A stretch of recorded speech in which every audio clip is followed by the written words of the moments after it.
Hello everybody, welcome back to this channel, The Online Cook. I hope you're all doing well today. In today's video, I share with you how to make Nigerian fish sauce. All you have to do is to trust the process and then watch this video to the end. And I'm telling you that you are going to love this recipe because the outcome is always delicious. And to all my new foodie members, welcome to my channel. There for the farm, I like to invite you to join this amazing family by subscribing. Come along with me and let's make this delicious stew together. The ingredients are 4 tomatoes, 2 red long pepper, 1 bell pepper, 2 onions, and 1 scotch bonnet pepper. I'll blend everything to a rough texture. The other ones are 1 cup of oil that I use to fry the mackerel fish, about a handful of sliced frozen spinach. You can use fresh spinach if you have that. Half tablespoon of ginger powder, 2 stock cube, 1 teaspoon salt, half tablespoon of curry powder, and half tablespoon of dried thyme. I'll start by pouring the cooking oil into my pot and allowing it to get hot. After about 2 minutes, I'll proceed to pour the blended pepper into the hot oil. While I make this, I like to say that this recipe is also known as Nigerian mackerel fish sauce. And if you'd like to know how I fried the fish, I'll leave a link to that video in the description box. So do well to visit the description box because I have so many amazing recipes for you. After pouring in the pepper, it's time to season.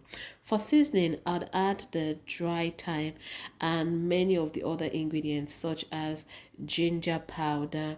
I'd also be adding some salt. So half tablespoon of dry thyme, half tablespoon of ginger powder, 1 teaspoon of salt, half tablespoon of curry powder, and 2 stock cubes. I'll crumble the stock cube in the pepper, then I'll proceed to give it a good stir to ensure that everything combines properly. One thing about this recipe is, although it is famously known as Nigerian fish sauce for rice, you can enjoy it with any other type of food of your choice. After combining very well, I'll add my fried mackerel fish.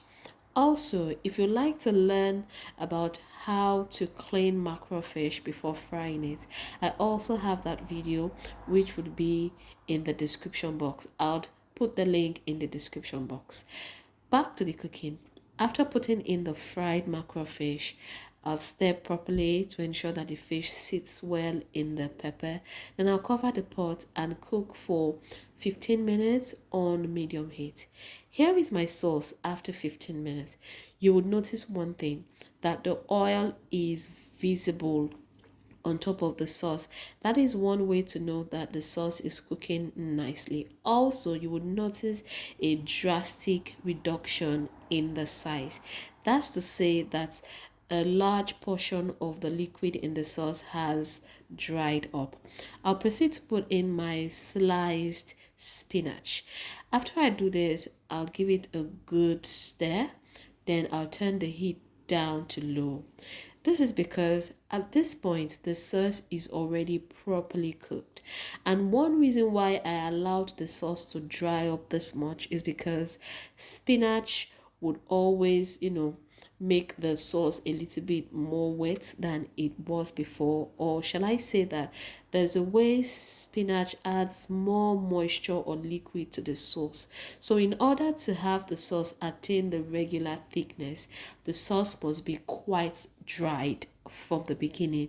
Then after putting in the spinach and allowing it to simmer for about 2 minutes, a visible difference will be obvious, and that difference is the fact that the spinach is going to secrete more water into the sauce, bringing the sauce back to the normal level of not too dry and not too watery fish sauce to be enjoyed with any food of your choice.